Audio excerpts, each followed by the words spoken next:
Hi, everyone. I'm Brad Thomas with NBC Sports EDGE, joined by Vaughn Dalzell and Eric Froton, and this is the College Football Live Q&A. Today, I'm going to invite everyone who's in the chat and watching to ask your questions, and we're going to answer them as we run down the college football slate. We had some good games throughout the week, and most impressively, anybody who was on that Navy plus 12.5, plus 13, whatever you got, what a cover. Fellas, last week, we did all right. This week, we're out for blood once again. How are you guys doing today? Vaughn, how was your night? Hey, I'm doing pretty well, man. I took Friday night off. I invite everybody to get in the chat, drop your questions, drop your bets, even if it's the word like beans here from my man Saucy. But yeah, no, it's been a great college football week. I think last week you guys did very well. I think our money line sprinkle is going to be a lot better this time around. And yeah, what a cover from Navy. Congrats to them. There's a ton of undefeated games and great stats to run through today. So yeah, welcome everybody. Eric, how are you today, man? Good. I would be a lot better if Stanford had held on to my money line sprinkle last week and didn't let Oregon State score a last-minute touchdown to beat my plus 200 on the money line. But that's all I'm bitter about this week. Otherwise, nothing but sunshine and rainbows, ready to get after it and win some money. I couldn't believe how well our alt lines and stuff did last week. This week, I think we're going to be after it. But let's talk about these numbers. These numbers are kind of nuts here because I can't believe these are the public sides this week. Well, I can believe Tennessee, but here are the top three most public bet teams per bet MGM. Kansas plus 9 at 82%. Clemson minus 3.5 plus 80% is 80%. And Tennessee plus 7, 69%. What's crazy is I'm on two out of the three. So I'm going to be the square better this week. You've been good at that, though. Honestly, there's been a lot of like public bets that you've been on. Not to say that's like what you go towards, but they've worked out. I'll say this. So I actually had this conversation yesterday. I don't look at public trends until I make my bets, and it doesn't take me off it. I set my numbers, and if it just happens to be a number that's a public number, I'm going to ride with it. I think a lot of people sometimes, especially in college football, they get a little too consumed with public bets and sharp money. I just say if your number fits inside that number, don't care what if it's public or if it's not, because it's your number and you have to live by it. Yeah, and I'll add to that. There's a lot of numbers that go out there on Twitter too, because we get a lot of our information from people on Twitter that do their own research. But I do want to share, two stats that are very identical but different at the same time, and this can confuse bettors. So talking about a lot of big matchups today, because we got a couple undefeated teams, some top 10, 15 teams. This stat's really interesting because since 2005, college football teams that are 5-0 or better that play each other, the underdog is usually the play. Look at this, 62%. We got Penn State, we got Tennessee, we got Oklahoma State, right? Then you flip it to this stat. Well, the top 10 teams are getting less than 50% of the bets, or 57% ATS, and that's Alabama, Michigan, who play Penn State and Tennessee. Wow. And the public's on the two teams that you look at this stat and it's profitable, but then you flip to this stat and those teams aren't profitable. So it's very interesting. It depends on how you interpret the information, how you interpret these public and, sharp bets. But I just want to say, be careful what you're doing and don't overbet for sure. Absolutely. Best advice ever. Let's get into probably my favorite game on the slate, Penn State at Michigan. Michigan, a 7-point favorite. Total is now moved to 49.5. I don't have an official play on this game, but I do have a lean on Penn State at plus 7. And this for me would be more of a numbers play. I think that Michigan is probably about a 5-point favorite in my books. So at plus 7, it gives me a little bit of interest. First, let's start with this. This Penn State team is the best Penn State team that Franklin has had probably in his tenure at Penn State. I like how they play defense. They run the ball well. Their running game is a little more I don't even want to say it's more explosive, but it feels more explosive than when they had Saquon Barkley, if you could even say that. And so it kind of takes a little bit of the pressure off Sean Clifford. And most importantly, this is what I think is going to be the kind of icing on the cake if they were to get the victory or the cover in this game. They are one of the college football leaders in quarterback passing percentage.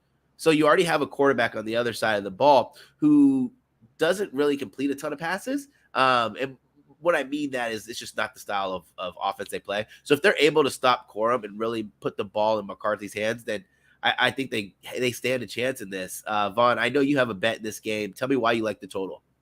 Yeah, well, I'm hoping that Blake Corum just gets stopped somewhat today. He's definitely one of the best running backs in the country. I have a lot of respect for Sean Clifford. We bet on him earlier this year. He took one on the chin and went over his rushing total. But he's been tough in his, 8th or 9th year at Penn State now. Yeah. But I like the under in this one. These are two teams that have been playing really tough, really good defensively this season too. You look at last year's matchup is 21-17.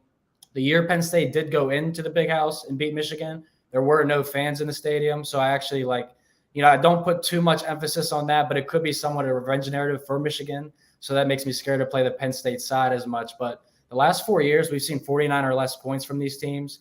And I don't really see that changing this year because the Nittany Lions, 14 or fewer points in 4 straight games. Michigan's allowed 14 or less in 5 out of 6 games. Michigan's 5-0-1 to the under, only pushing against UConn this year, 59-0 win. I had Michigan spread and lost that. But I love these two teams to the under. It's another Big Ten game. I expect both teams that rule in time of possession to really just try and run the ball and be forced to throw on third down. So I like the under 50.5 in this one. It's down to 49.5, which I still think is playable. Nice. Eric, do you have any props in this game that you have given out already? I can't hear you, Eric. Sorry. Right. Sorry about that. I thought an interesting prop was Nicholas Singleton.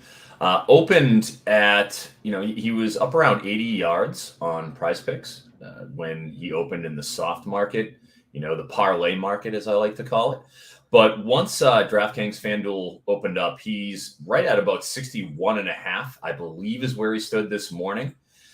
So with Singleton, you have a lot of variance between those two lines. So when you have 20 yards of line differential, it either opens up possibilities for a middle opportunity, which sounds pretty reasonable, or if you are, it depends on what proclivities you have on the sides. If you think that Michigan's defensive front is going to be able to slow down Penn State and you are a Michigan supporter, well, okay, which side you're going on this. You go over to Prize Picks, you go over to Underdog, and you try to take something on the parlay lines. Otherwise, if you think it's going to go over, well, you have a pretty easy play over at DraftKings FanDuel, where they're in the low 60s right now. I personally, it's tough to figure out what the game script is going to look like over there for Penn State. I mean, I have a slight lean on Michigan, where I think they are slightly the better team, but they're so close. Both defenses are excellent. We know about Sean Clifford and his limitations. So I do think that Penn State is going to have to establish the run if they want to win this game, because they're going to have to take the pressure off of Clifford. So I am leaning over on Nicholas Singleton on the low side, 61.5 rushing yards, since I do think it has to be a priority for Penn State. And they went from rushing for 108 yards last year to they're up at 196 yards per game this year. Gotten so much better behind those two talented freshmen, Katron Allen and Nicholas Singleton. I lean over on 61.5. Now, Brad, you're on mute, my man. Brad's on mute now. I'm on mute now. I'm definitely not going to mute myself, so I'm not going to do the third one here. I didn't want to sneeze on and let everyone hear me sneeze, so I apologize for that. He's got one of those ugly sneezes, huh? Yeah. But I did see a crazy stat about Singleton where he leads college football in runs over 40 yards, which is always good when you're taking it over there. Yeah, especially when you're getting 10 carries a game for each of the first 4 games. He's only getting 10 carries, and he's still ripping it up. So, And Eric, that's a lean, not an official play? Hindu Kush, which is a phenomenal name. I will say that I'll go with an official play on Singleton. It is a lean, but I think you could go with that on the 61.5 over. Nice. So official play. I'm gonna have to lock that in at some point. Hindu Kush is an official play for me too. That's yes. So let's get into our best bets. I'm going to start off and saying this. I am the only one with a losing record in the best bets, and I have the hardest time because all my bets are my best bets. I just feel so strong about all of them. I have a winning record on the show, but somehow a losing record on the best bets. Eric is holding it down, 5-1, and Vaughn 3-3. So Eric, since you are the leader in the clubhouse, go ahead with your best bet. Oh, so kind of you. Thank you, Brad. Well, yes. I know that this week the ACC has been, everybody's talking about the Syracuse-NC State game, obviously. I mean, There's Michigan and there's Penn State, there's Alabama, there's Tennessee. But let's face it, this is the game we want to talk about, NC State-Syracuse. We're in the pseudo-Carrier Dome, whatever it's called now. I don't follow whatever the new names are, but it's in Syracuse in the Dome. And last week, as we all know, Devin Leary got injured. It has now been reported, which, I mean, I pretty much knew this was happening all week. If you saw him get tackled on his right shoulder and get crushed last week, you know he wasn't playing this week at all. So Devin Leary's out. That means Jack, return to the 36 Chambers, is returning to the starting lineup as their quarterback. Now, that's a problem because Mr. Chambers took 27 snaps last week in relief of Devin Leary against Florida State. In those 27 snaps, Mr. Chambers threw 3 passes, completing exactly 1. That 1 pass went for exactly 0 yards. He threw for 0 yards in 27 snaps. Now, he ran plenty of times. We saw him scramble. I know he can do that. He rushed for 41 yards on 7 carries. A few of them were designed, a few of them were not. But the point is, Jack Chambers completed 1 pass for 0 yards last week. Thayer Thomas, somehow, they left him at 58.5 receiving yards. That is an absolutely insulting line for anybody. And I watched that game. I went back last night, and I made sure I watched NC State, and I got the eyeball test of Jack Chambers. And that man does not want to throw a forward pass. Might not be physically capable of doing so. So when you're talking about that, he might not himself throw for 60 yards. Thayer Thomas gets 60 yards on his own? All right, maybe he catches a quick slant and he just takes it to the house. But there's going to be no downfield passing. I guarantee you that. There's going to be nothing beyond 15 yards in the air. And he's going to have to get a few different passes. It's going to be close to the line of scrimmage and he'll be able to break that. I just think you're asking for too many things to happen here with a complete unknown at quarterback. And what we do know has been pure futility. So that's an easy call for me on the Thayer Thomas under 58.5 receiving yards for my best bet. I'm going 6-1. Let's go. Lock it in. Vaughn, you have a play in North Carolina Duke. What do you like? Yeah, I love the passion that Eric speaks with here, but he called his game the game of the week. Are you kidding me? North Carolina Duke's the game of the week. What are we talking about here? Basketball and in football. Let's not play around here, but I'm super excited about this game because both defenses absolutely suck. And this is going to be a great game where there should be plenty of points on the board. I mean, no Sam Howell has been no problem for North Carolina this year. Drake May, literally 1,900 yards, 21 touchdowns, 3 picks, second or third best QBR in the country. He's been electric. UNC offense, 500 yards per game, that's 8th. And when you look at who Duke's played, it's actually kind of laughable because North Carolina should shatter this defense. Duke, listen to this, Temple, Northwestern, NC AT&T, Virginia, Georgia Tech, and Kansas. Kansas is the only one that could throw the ball out of all those teams. All right. And somehow Duke is still ranked 85th, 71st, 73rd passing efficiency, defense, all these metrics. Drake May is going to have a day in the Tobacco Road rivalry. So, yeah, this actually opened up at 36.5 when I locked it in. It's on 37.5 at DraftKings, 38.5 on FanDuel. I think this is one of the sharper bets on team totals all week. So this will be my best bet. We're going for 3 best bets in a row. Lock it in, fellas and ladies. Absolutely, Vaughn. I actually put out Drake May's over 307.5 passing yards on FanDuel. I put that out in my column last night. I love it against Duke this week. Great call, buddy. Here's this. Let's answer this question real quick. Eric, would you play Thomas at under 55.5? Yeah. Yeah. Xavier Jones. I love the name Xavier, by the way. That's a great name. Thank you, X-Man, for the question. Yes. Awesome. Hard yes. Awesome. Love it. And I'll get to my play. This line is crazy to me. Chase Brown over 108.5 rush yards. And I have gone on show after show and said, if I get Chase Brown around 112 to 115, I'm taking the over.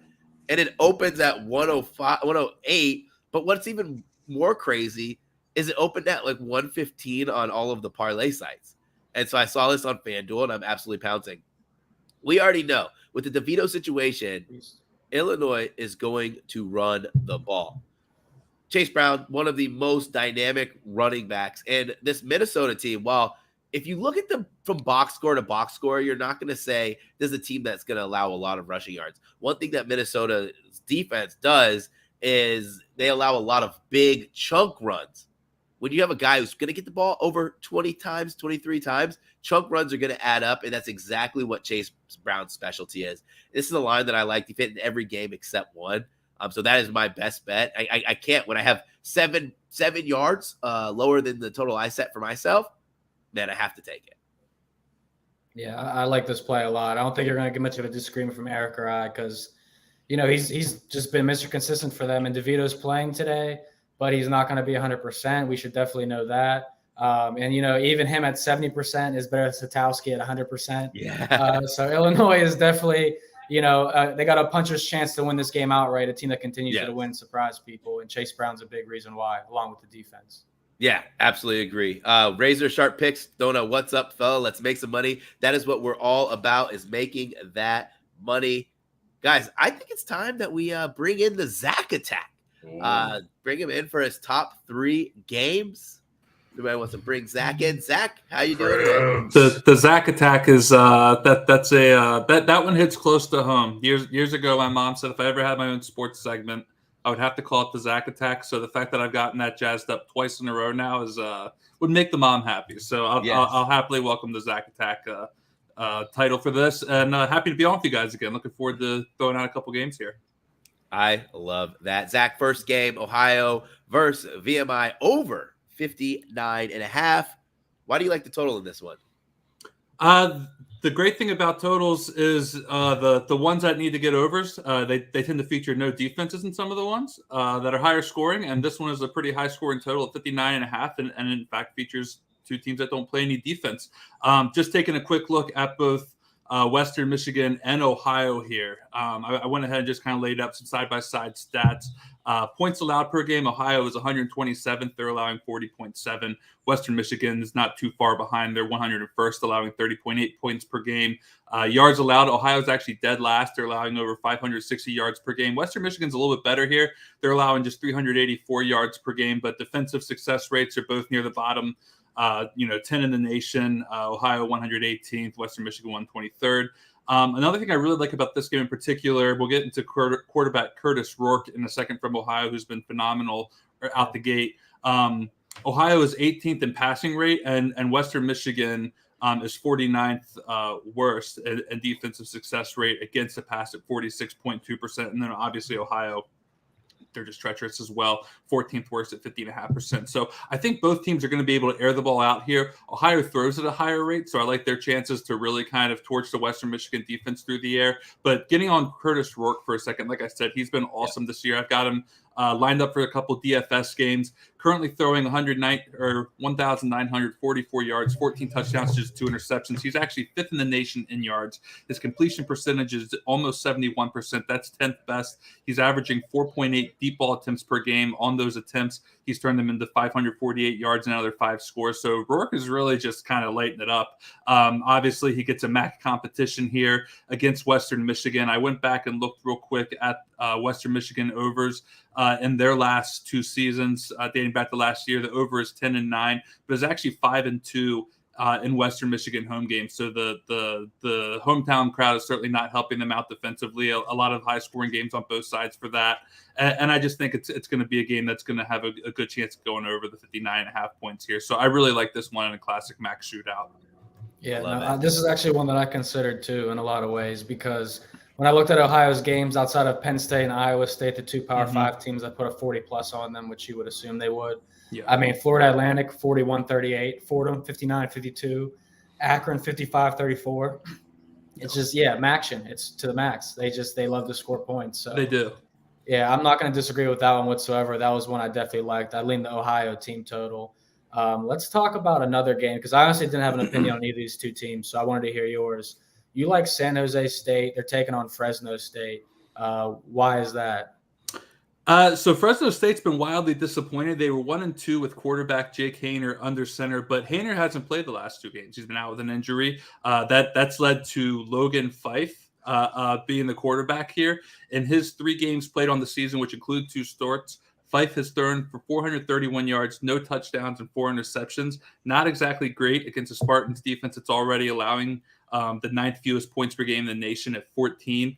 And then on the other side of the ball, you have a San Jose State team. They're 4-1 on the season. They're 4-1 against the spread, and they've not just been covering, but they've been covering in big ways. San Jose State in the 4 games they've covered by 16 points, 21.5 points, 14.5 points, and 26.5 points. Shavon Cordero has been a great pickup for them this season so far, throwing for over 1,300 yards and 8 touchdowns, no interceptions, which is obviously key here. Almost 200 yards on the ground and another 6 scores. So Cordero has been playing well for them. Fresno State's defense, I'd say it's middle of the road, 88th in points allowed per game, 87th in yards allowed per game.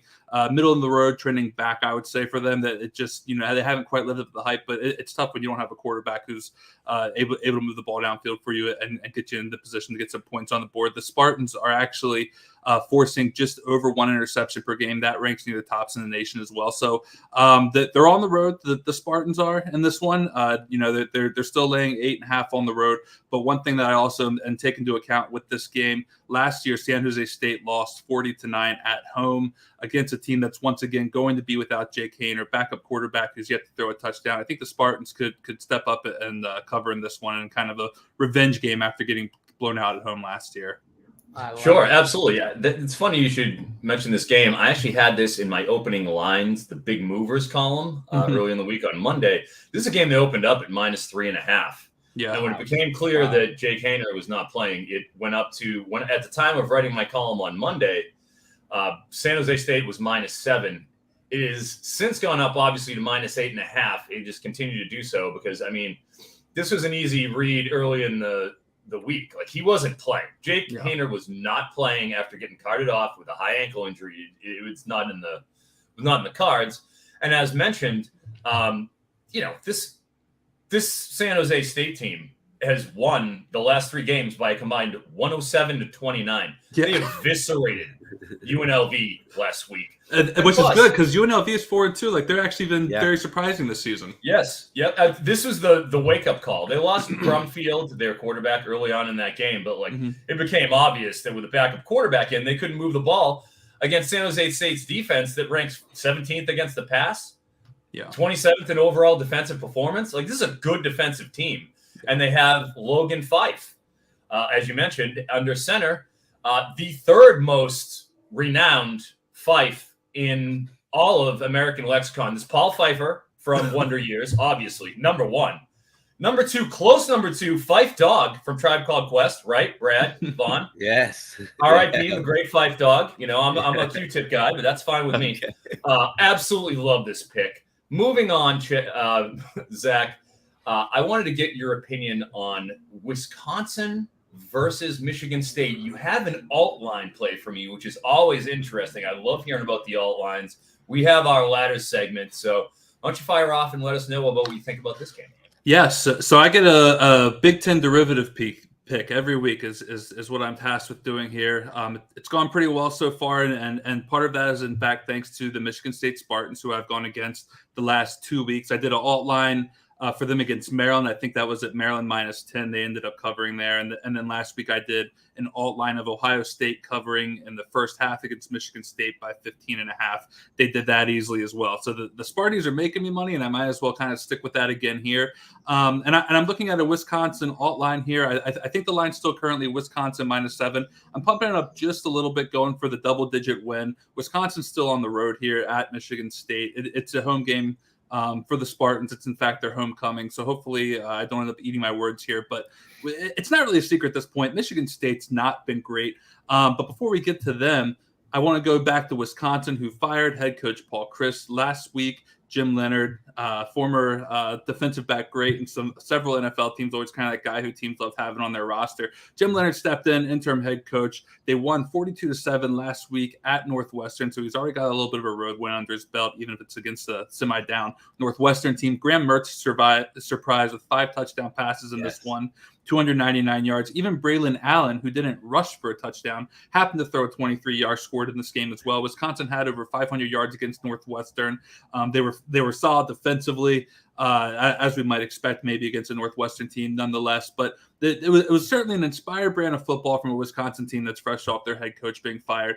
And now they get a chance to see what they can do against a Michigan State team that has just been, repeatedly abused by opponents this year. But now we're also looking at Big Ten opponents. They're 0-3 against the spread against Big Ten opponents, 2-4 overall in the season. They got absolutely smashed against a Minnesota team a few weeks ago. The score of that one, I believe, was 34-7. That was also at home for Michigan State.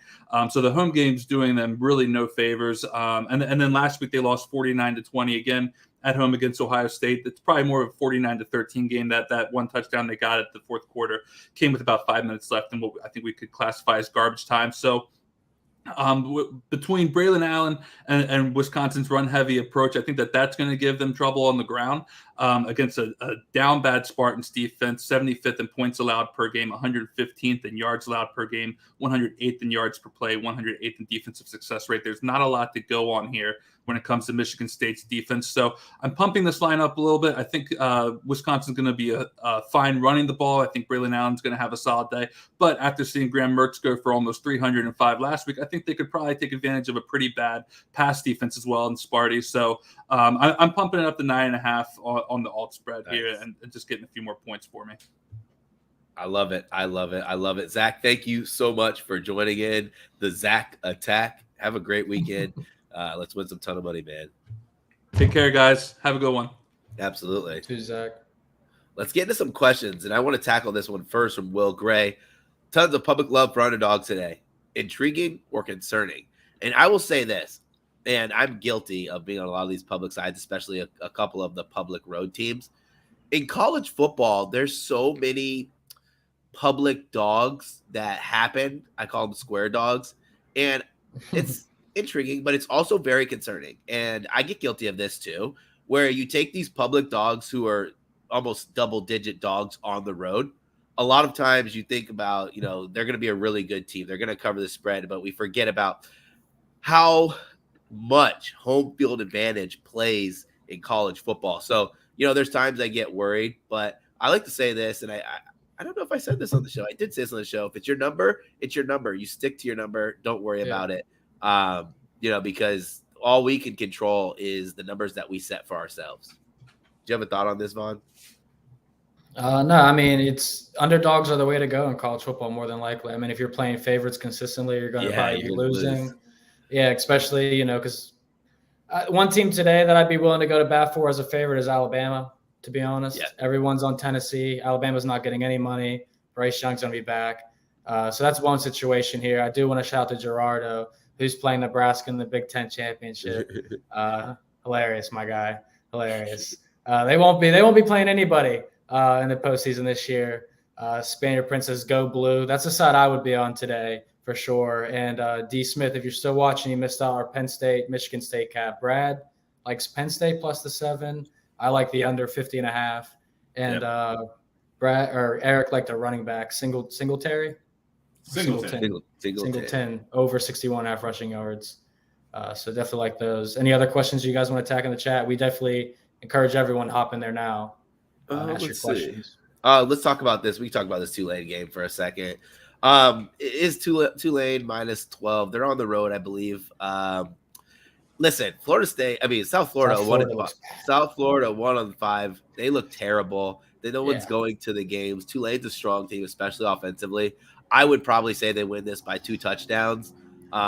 Is it a game I really want to play? Not really. For some reason, South Florida are the most Jekyll and Hyde team in college football, where even in the games, some of the games they've lost, they've been competitive against teams like Florida, Cincinnati. So it's hard to gauge. Like, we know they're bad, but why don't you just be bad every game and get blown out and make it easy for us bettors? Do you guys remember when I said South Florida was going to cover against BYU? Yeah, in week 1. I do. Could we go back in a time machine and just totally erase that? I mean, this South Florida team came into the year with tons of transfers, so much experience, so much talent, and all the hype that they had has not been lived up to whatsoever. Quickly looking at our Edge Finder tool, Tulane and them have played 3 times in the past 5 years. Tulane has covered every single time, gone 2-1 on the money line, and the one time they lost, they were an underdog. So a minus 12 is a very strong line to be a road favorite. I don't think it's a very long-term profitable line, but when you're playing smaller teams like this and how bad South Florida's been with no home field advantage, I do like Tulane here. Awesome. All right, let's get into the People's Parlay. People's Parlay so far this season is 2-3 plus 2.19 units. And Vaughn, you already gave yours out. So Vaughn's leg is UNC team total over 36.5. This also, my leg is going to actually answer someone's question, and that's Kansas plus 9 versus Oklahoma. I know a lot of people were going to be on Kansas with the Dylan Gabriel information, but looks like he's going to play. I still like Kansas. I still like Bean. I think a lot of this has to do with physicality. And for some reason, this Brett Venable-led Oklahoma team is not physical. They're not very good tacklers. They don't play very good defense. And surprisingly, Eric and I have talked about this pretty much all season. This Kansas team is physical. Their offensive line protects the quarterback. Their defensive line gets to the quarterback. I think that's going to pose problems where I think Kansas win the game outright, even with Dylan Gabriel playing. Because for me, if you can't protect your quarterback and keep it upright, especially one who literally was just out due to a big hit, it's going to be a long night. I know it could be a big bounce spot for Oklahoma. I just don't think they're any good. And I really do like this Kansas team. Luckily for Kansas, losing Jalen Daniels, all 3 quarterbacks on this Kansas roster kind of have a similar game style, so they don't have to change from quarterback to quarterback. And Eric's play, Illinois versus Minnesota, under 42.5. Eric, tell us about it. Well, first off, Brad, congratulations. I'm glad that you've come to the Kansas as the underdog. You've been on them, and I have been on them all season. Yeah. I was first, though. You were first. I do want to have that in there. That being said, Illinois versus Minnesota, under 42.5, I like. Reason why is pretty obvious, as we talked about. This is the Big Ten. What the Big Ten does is run the ball and play defense. And these two teams, when it comes to running the ball, they're both averaging over 220 rushing yards per game, but they're both allowing under 85 yards per game. 81 for Minnesota, 67 for Illinois, allowing less than 10 points per game, each of these two teams. We saw what happened last week when Illinois played a morose Iowa offense, 9-6, just gross football. I feel bad for anybody who had to watch that with already the one-man party, Sitkowski taking snaps. That being said, you got Minnesota too. Look what happened to them last week. Went in there, hosted Purdue. Hosts Purdue. Purdue comes in and beats them 20-10. Both low-scoring affairs. With Purdue being a quickly paced, pass-oriented team, you have 2 grinders here. 2 teams that want to slow the game down. 42.5. Look, 21-20 sounds like a dream to me. Okay, I'll take that all day. I doubt they even get to that, but 42.5, give me the under on this. All right, that's the People's Parlay. UNC team total over 36.5. Kansas plus 9. Illinois versus Minnesota under 42.5. On PointsBet, it's plus 460. Lock it in. Wait, I want to answer this question. This is kind of funny. My question for Brad: are you at the Holiday Inn or the Hampton Inn? And did you take advantage of the free breakfast this morning?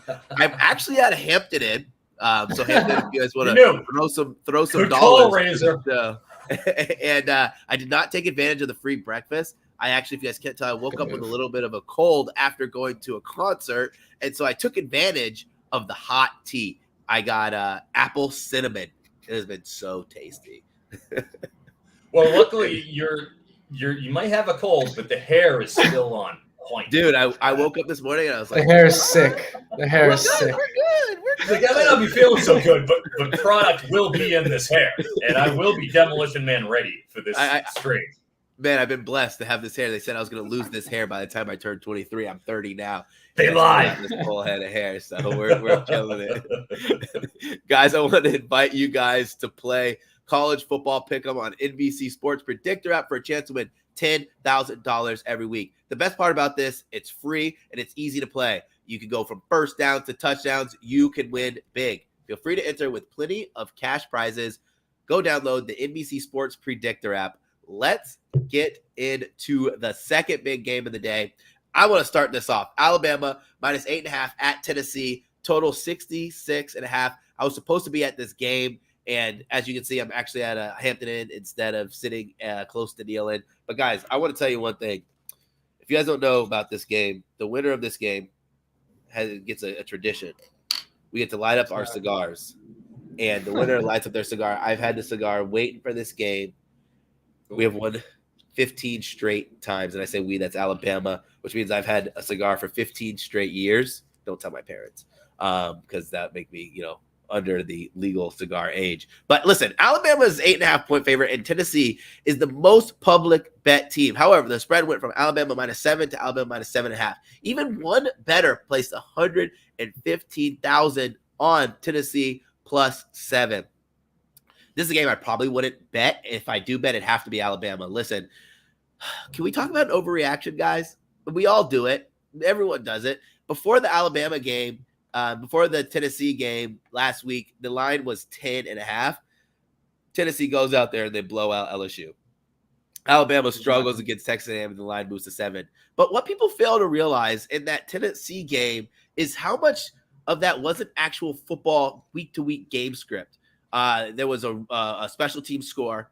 There were a couple of fumbles and things that happened that kind of brought LSU out of the game. That stuff doesn't happen from game to game, and that stuff's hard to replicate. So it's a little bit of overreaction on that side. And then I am very guilty of this. Being an SEC guy, and I cap a lot of SEC, I always undervalue Texas A&M. They don't win a ton of games, but they cover a lot. They always play Alabama tough, and that was no different. Alabama is one of 2 teams in college football who has a top 10 offense and a top 10 defense. Right now, the number 2 defense is Alabama. And this game is going to be won in the trenches. People think it's going to be won with this electric, high-flying play. But if you even listen to Heupel talk this morning in his interview, he knows that he's going to have to do things to be creative because there's a guy on the field on Alabama, number 31, who is born to wreak havoc. I think Alabama actually wins this game by double digits. And people are saying, is Bryce healthy? I was actually one who thought Bryce was healthy last week, but they kept him out. I went to Tuscaloosa last week, and some of my family members, they go to the practice and everything. I kept trying to get information out, and this was probably one closest to the best that I ever heard. I just think that Alabama dominates this game in the trenches. They dominate it defensively. But Neyland is going to be scary. It's going to be sold out, and it's a orange out for anybody who's going to be in Tennessee. Vaughn, what are your thoughts on this game? Yeah, I always love to see when the crowd gets into it, whether it's a blackout, the orange outs, the red outs, whatever. But honestly, it doesn't matter when it's Alabama on that field. I just find it very interesting now that we talk about lines and how they tell stories sometimes. And if you look at the past 5 years when Alabama and Tennessee met, these were the spreads of the games. Alabama laying 25.5 last year, 21.5 the year prior, 34.5 the year before that, 29.5, then minus 36.5. Now we have a situation where this was 7 and 8.5. I mean, and everybody's on Tennessee. Just because it's a single spread here at a 7 or 8.5 does not mean that's going to be a close game. I would rather just play Alabama on an alt line, how Zach played Wisconsin against Michigan State. I'd like to play Alabama at -11, -12, but that'll be part of our money line sprinkles part. So I kind of told on myself there. But, yeah, this is basically Alabama or pass for me, even though everybody loves Tennessee in the spot. And I love Hendon Hooker. What about you, Eric? Sure. Well, I mean, this Alabama team, as we've seen, they're not blowing out good teams. They didn't do it against Texas with a backup QB. They had a backup QB, obviously, last week against Texas A&M, who, again, plays close games. They do a good job. Tennessee, as mentioned, destroyed LSU, have played some decent teams. They played Pitt. They played Florida. They played LSU. They're still ranked top 10 nationally in terms of offense, 7.2 yards per play, 4 points per drive. That's astounding. And 11 yards per pass. So they're doing it. They're able to do all this stuff. Alabama did, to their credit, had 4 turnovers against A&M. They missed 2 field goals against A&M. A lot. They didn't have Bryce Young. So many things had to go wrong just for that game to even be in one score. You know what I mean? So I just think with the overwhelming amount of talent with Alabama, obviously Tennessee's riding high, but I just feel like this is kind of a course correction game coming in here. Yeah. The time to bet this was -7. Yeah. That was the time. Yeah. When people didn't know if Bryce Young was going to play, even though he was out there practicing and actually throwing around the ball last week. So you get a weak competitor like him, Heisman Trophy winner, he's going to play today. That was the play, +7. -7 was the play if you want Alabama. You're seeing 9s out there, like a lot of it. It's pretty much half and half, 8.5 and 9 right now. So if you sat tight and you waited, if you're a Tennessee person, that was the right play, to sit tight, wait, get the extra 2 points at the end of the day. So I do think I like Alabama here, but it's pretty close. It's a lean. It's not an official play for me. I'm just excited to watch the game. Yeah, I'm seeing 9s pop up all across the board actually right now too. So yeah, it's definitely on the move. I think people are seeing how much Tennessee's being bet and willing to take Alabama. And normally I hate taking Alabama because I feel like it's always the public play. Yeah. And today it doesn't seem like that's the case. But before we move on, Eric, real quick, I do want to ask you, because I know people were tweeting us this morning about it. Bryce Young, over under 300 passing yards. Would you play or pass on that? Well, I think look at the over-under in this game. Was it 66.5, I believe? Yeah. He had 370 last year, and they put up 52 Exactly. points. And this should be no shortage of points. I think Alabama is going to have to throw. Now, we haven't seen Bryce Young cross the 300-yard passing threshold much this year, obviously. But this is a little bit of a different deal where Tennessee is going to be able to score. Will they score a lot? I'm not sure how much, but I certainly think they'll hit 20, which means Alabama can't take their foot off the gas. So I lean over on the 300. In fact, I want to say that was higher. I think that's come down. It was like 308 or so. It's come down to 300. So I guess we're seeing money on that under to make it go down. But at 300 even, I lean over. Awesome. All right, let's get into some money line sprinkles. Look, someone said room service knocking. Way to treat a diamond member, right? This is kind of funny here. I heard that too. I wasn't sure if that's what that was. I have the do not disturb up. Don't worry, they'll get a nice little letter from me. Let's move over to the money line sprinkles. I'm on Illinois. I've said this before. I think Illinois is a live dog here, especially when you have low totals. With low totals, literally all it takes is one negative game script early in the game to kind of go things the right way. In Illinois is at home. Eric, I see you're on a team that's plus 265. Who you on? Yeah, well, Illinois was also a game that I certainly liked at plus 170, but since you guys had it, I opted to go in another direction, of course. Kent State, plus 265. They're only 7.5-point dogs to Toledo, where this is a big MAC matchup between these two. There's a couple of MAC heavyweights this year. We've seen Kent State. They're one of the best rushing offenses in the country. Okay, that flash fast, up-tempo, Sean Lewis, head coach, has done a great job there. Had obviously an absolutely hellacious off-conference schedule, just a nightmare they had to go and deal with. But that's over, okay? Now we're in the MAC, and we have obviously what I perceive to be the best quarterback in the MAC, Colin Schlee, leading the charge for Kent State. And while I respect Toledo, and they have a very good defense, and they have some advantages here at home, DeQuan Finn has made some plays, but where you're talking about a plus 265 where it's only a 7.5, 8 spread, that is such a great deal relative to what you're paying. So you're seeing plus 250, plus 265 is the highest, the best odds that I've seen. But given the competitive nature of what I perceive this game to be, two great MAC teams, I really think anything can happen. Maybe Toledo wins, but gosh, you get 2.5 money. 2.5 times your money to go and throw it on Kent State. Man, give me the golden flashes for a sprinkle. Yeah, this was going to be a game where I was going to take Kent State as one of my spreads. They've shown, great quality throughout the entire year. Absolutely. Played Georgia tough. Yeah. They had tough games. They played OU tough for the first half. It's a good team. Vaughn, go through your moneyline sprinkles. Yeah, well, like you, Brad, I'm on Illinois. I mean, with Tommy DeVito back in that day, still had me. I had to sprinkle on them now, and they just consistently win. They're a great team. Oklahoma State, if they beat TCU, I will be putting my ticket on Oklahoma State to win the Big 12, and I'll likely be sprinkling on them to go to the college football playoff as hopefully that fourth play-in team winning the Big 12. I like them a lot. Louisiana Tech, we'll talk about them in a little bit here, but they are 5-0, ATS in on the money line when they go to North Texas, and they're the underdog once again. They've already cashed as plus 125, plus 130, plus 235, and minus 112 for the last 5 years. And you guys know I love the mean green. And then I cheated here and threw Alabama -10 in at +105. So it's not really a money line sprinkle, but it is a sprinkle of mine. So yeah, go ahead, make fun of me, Eric. It looks like you're about to. No. I read it wrong. I was like, wow, man.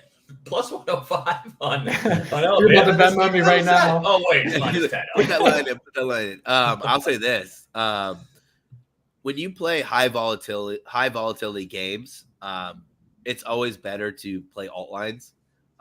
If you think a game could happen, if your range is anywhere from a team to lose for a team to win by double digits, I like your play. I think a lot of people and a lot of handicappers will agree that is how you really get the most bang for your buck in high volatility games, is by taking those kind of lines. So let's go through some of our remaining bets here, guys. And again, I'm going to invite you guys to ask more questions. We'll get to them here in a couple minutes. Eric, I looked at this play, didn't know you were on it. The play moved to 225.5 when I was on it. And this is Kansas at Oklahoma. You like a quarterback's passing over. Who do you like and why? I like Rowan Atkinson, famous comedic actor from Great Britain, a.k.a. Mr. Bean, Jason Bean, Kansas, at Oklahoma.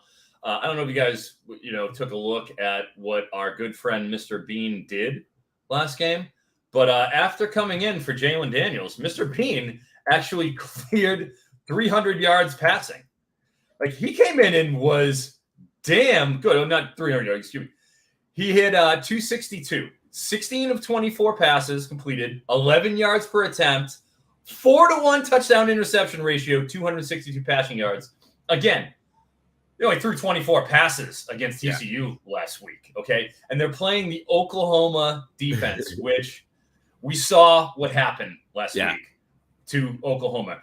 Will Venables comes in, Brent Venables. I always say Will Venable because he's a former outfielder. Brent Venables comes in, and he is renowned for having a pretty involved, complicated defensive system. There's a lot of reads, a lot of changes at the line based on motion, all that. That's something that takes a little bit of time to implement. And where you had so much changeover last year, especially on the front seven from Oklahoma, losing some stars, like Isaiah Thomas, like Nick Bonino, like some great player, Perrion Winfrey. Like, they lost their whole line. So that's a problem, obviously, for Oklahoma. Changeover, all that. They will have Dylan Gabriel back, but look, that's even better for us. Yes. I hope Dylan Gabriel is putting some points on the board, so Mr. Bean has to go and throw some more passes. He's like a 60-year senior. He's been there forever. This isn't a freshman coming in like Jack returned to the 36 Chambers. He's a battle-tested guy. You're only looking for 203.5 passing yards. As stated, I saw it at 224 earlier in the week. This has actually gone down to 203.5. I love it. Go out and get that. And I believe it was at DraftKings, to just put a really low line out there. Nice. 21.5 lines, yards of line value based off opening. Give it to me. Nice. Vaughn, we talked about this in our little Big Ten special. Illinois versus Iowa. You're on the total in this game. Yeah, I mean, how could you not be? It's actually sitting at 40 right now on DraftKings, 39.5 everywhere else pretty much. But interesting stat, Brett Bielema. He's been a home underdog 4 times in his Illinois career. The under is cashed all 4 times. You look at 20-14 score, 24-0, 20-17, and then a 30-22 game against Nebraska where the over-under was 52.5 and the total finished at 52. So close call for sure, but the average of those games have been a little bit under 37 points per game. We talk about Chase Brown already. We haven't talked about Muhammad Ibrahim, who's been amazing this season as well. But these teams both rank top 10 in time of possession, and their best players are running backs. And they have suspect quarterbacks to some degree. So we're talking about 2 teams that are going to pound the rock with 2 great defenses. I love the under 39.5 in this game. I think that's the correct way to play this one. I like that. I am on Clemson -4. A lot of people say this is a trap line. I actually, guys, I'm going to tell you this. I don't believe in trap lines. I think that I'm a solid handicapper where so first let me tell you why I like this game then before I get off on my soapbox. So Clemson's biggest issue, right, is their secondary. We know this. Their secondary is flames. Their biggest advantage in any game they play is their pass rush, elite pass rush. Florida State's biggest issue on their team is protecting the quarterback. They have one of the lowest offensive line grades in the ACC. I expect Clemson to get a lot of pressure on the quarterback, which kind of masks those issues in the secondary. And then most importantly, this Clemson offense led by DJU has been humming. DJU has looked efficient, effective. I guess the weight loss has helped them a lot. This Florida State team literally needed everything to go their way last game for them to cover against North Carolina State. Now they play a better defense, a better offense, and the line's still similar. So give me Clemson -4. Some places you can get at -3.5. We'll answer this question because this actually ties into one of my plays. All right, guys, cash the Oklahoma hard with the under and no touchdown last game. Thinking about targeting again this week, but they're really strong against the spread. Listen, so I'm actually on Illinois +6.5. If you guys don't and haven't already, go to www.NBCSportsEdge.com, bookmark, go on our college football page. We do Big Ten totals, we do Big Ten sides, we do dogs, we do chalk, and my dog was actually Illinois +6.5, +7. I think Illinois poses a good threat to win this game outright. Like I said, low totals. Anytime you have a low total, you want to target the home dog if they have value and if they play good defense. And Illinois is a top 5 defense for me, so I like this line a lot. Now DeVito, which is the reason why it dropped down to +4. I would still play it at +5, but +4 I probably wouldn't. So if you want to pair that with Illinois alt line, so if you want to alt line both of those, the total up a little bit, the spread up closer to 8, then that's something that you certainly can do. Yeah. Eric, I wanted to ask you this one too, because looks like your Bean play, his line was on the move since you last played it. It's up to 223.5, 224.5. It's a big jump since your article play. What do you think? Wow. Well, that's what I like to see is line movement, frankly, because that's what happens when I drop articles that go up. Wow. DK has recorrected. I jumped on that line at 2.5, and it obviously didn't stay there for very long. I am still on there. Obviously take the 223.5 if you can get it. I still think he goes over here. I mean, this is Oklahoma. I don't have any problem taking it there. Just because, it went up 20 yards doesn't mean I don't think he clears it. So yeah, I still think he's an over at that. Sure. Yeah. College football lines, player prop lines specifically, are way more volatile than NFL. Like if you miss an NFL line by 20 yards, you should not be betting that NFL line anymore, in my opinion. Yeah. College football, you can kind of get away with it sometimes depending on the matchups. Yep, agreed. Okay, so let's go to Wazoo versus Oregon State. Eric, I actually looked at this line a little bit. Once again, you have a knack of moving these lines. Tell me what you like in this game. Cam Ward, 276.5 passing yards. Has that moved? Jeez, I put that in this morning. What is it at now? It's mine's like 285. And that was at around 10:30. It's 277.5 on DraftKings right now. Okay, one yard I'm higher also on not on DraftKings or FanDuel. I live in Florida. Okay. So. Okay, good enough. Well, it's good to hear that at least in that offshore market that these things are trending up, because I think they should be. I think this is a good line at 276, 277. 273.5 at FanDuel. Wow. Excuse me, 273.5. Okay, well, here we go. This is the Wild West here of the player props. 273.5, love it. I mean, let's take a look at here with Cam Ward. First off, they're running the air raid. So right out of the gate, every air raid quarterback gets a little bit of, a bump when it comes to their passing yardage, because that's just simply what they do. And you can understand, like, he's going to be throwing the ball 40 times today. It's a matter of what is the yards per pass going to be. He's going to throw at 40. He's going to complete 25 to 27 passes. You know what I mean? Like, this is what they do. And when a team's identity is passing, a team's identity is rushing, I always want to give a little bit of a bump to that. That being said here, playing Oregon State, who has a pretty decent pass defense, definitely better than their rush defense, which is ranked 98th in the country. But even though Renard Bell's out, obviously, and Nakia Watson's out, their running back, I just think this is what Washington State does. Watson's out, so they don't have their starting running back. In 3 of the past 4 games, we've seen Cam Ward go not just over 276, he's been going over 300, and these are decent teams. Oregon, Wisconsin, Cal, all of them. Those are all pretty good teams that we're going to be dealing with. Obviously, Wisconsin was a little bit slower paced. That was a little different. But I just think that it's hard to go. You can't take the under on this, especially 276. It's a very reasonable line. Usually you're starting at least at 290 when you do an air raid, especially when he's been as consistent as he has. Last week against USC, very slow game script, least amount of passes he's thrown all season. Give me the over here on Cam Ward. I think they're able to handle a Oregon State team that is still starting Ben Gulbranson, and will have to rely on a running game that, maybe or maybe not Deshaun Fenwick plays. So there's just too many factors involved here for me to back Oregon State in any way. Nice. Vaughn, give me your play. I know you're fading North Texas. How are you fading them? Well, we're not stopping there either. While they are one of our money line sprinkles, we're going to get involved on the Bulldogs team total over 29.5. This is still on FanDuel. DraftKings has moved this to over 30.5 now. I actually want to give a shout out too, because that Drake May line we gave out earlier for the passing yards, well, Eric specifically gave out at 303.5.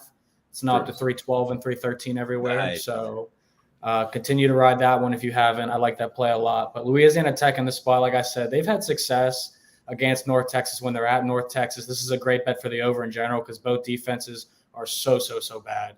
I mean, North Texas ranks 102nd, allowing 416 yards. Louisiana Tech allows 455 yards per game. That's 121st. And you look at what North Texas did. We rode them against Florida Atlantic. Florida Atlantic put up 28 points on North Texas. Texas Southern put up 27 points on North Texas. SMU 48, UNLV 55. I mean, North Texas does not have a defense at all. So, whether or not Louisiana Tech actually gets that money line outright win, they should go over 30 points for sure in this matchup. And I like the over in the game too. Awesome. Love it. I'm on Mississippi State -3.5. If you guys saw my play on Twitter, listen, Will Rogers fits this system so great. Kentucky down on them. They haven't been all that special. Mississippi State, most importantly, we knew they were going to be a high-flying offense, but they played really good defense this season. So I like this number. I thought the price would be closer to -5, which was kind of surprising to me here. But I like Mississippi State. Eric, go ahead with your Illinois wide receiver play. Yes, Isaiah Williams, wide receiver, Illinois, under 45.5 receiving yards. Now, last week I liked his over in terms of receptions because, as stated, the reason why I like the receptions, the reason why I don't like the yardage, and that's for receiving yards, is his ADOT is 3 yards. 3 yards of average target depth because he's just kind of getting extended handoffs. Now, they're playing Minnesota, which, as we discussed, has an excellent defense. But also another factor here is Isaiah Williams got concussed in the second half of last week. So he is right now, in terms of playing, he's iffy. So he Bielema has kind of said he thinks he will play. Anytime you get somebody who's banged up going into a game, he already hasn't hit this 45.5 receiving yards number in 3 of the last 4 games. The only time he did was against Chattanooga, which, he caught all 9 of his passes because he's just running naked down the field. Well, that's fine. But last game against Iowa, he caught 3 passes for -7 yards because everything's at the line of scrimmage. Give me Isaiah Williams under 45.5 receiving yards. Awesome. Vaughn, listen, I this game that you're on, Ole Miss versus Auburn, I was thinking about Ole Miss first half. But you're playing the total. Tell me why you like the total here. Yeah, I felt like getting nitty and gritty in this game for sure. But I'm honestly so sick of watching Auburn's offense. They're so bad that I have to get involved somehow. But, I mean, you look at all their passing ranks, they're like 95th to 115th across the board. Ole Miss's defense, I felt like, has been very good this year. They held Kentucky to 19, who was the most explosive offense in the SEC somehow this season. But historically, these first halves have been low scoring. We had a 14-6. A 10-7. We had a 14-14 with no fans in the stands. And then, of course, last year we had a barn burner, 28-17 in the first half, which Auburn's offense had barely scored 28 all season. So I like the first half under here. It's still sitting at 28 at some places. I opted for the 27.5 at +100 because I'm pretty confident in it. Cool. Eric, go ahead and finish with your final play of the week. Yes. My final play of the week is Maryland running back Roman Hemby.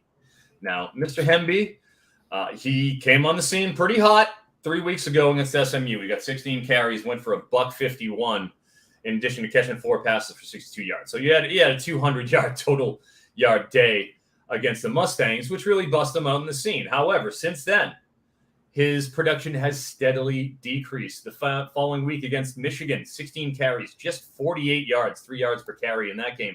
Following game against Michigan State, 9 carries, just 27 yards, two games in a row of 3 yards per carry.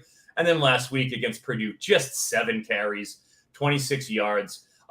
He is the passing down back. He's got 20 targets this year. He's caught all 20 of those targets, caught 10 of 10 targets in the past 2 games. His role has been secured. He will be the passing down back for Maryland. However, he's been surpassed by Antwain Littleton as the between the tackles pounder. He had a great game 2 games ago, as we have thinking we discussed on this show, where he has been mauling people going through the line. Like, you don't want to tackle Antwain Littleton. He is the running back. Roman Hemby is the passing back. For Hemby to go and hit 50 rushing yards, you're going to take a lot, and it's something that hasn't happened in 4 of the last 5 games, as discussed. SMU is an outlier. Give me the under on Roman Hemby, 49.5 rushing yards. Awesome. I love anytime you give me a running back under, I'm always like licking my chops. Guys, this was fun. It's always fun talking college football with you. Thank you for everyone who's watching on Twitch, YouTube. Be sure to smash that like, rate, and subscribe button. Thank you so much. Best of luck. Take care.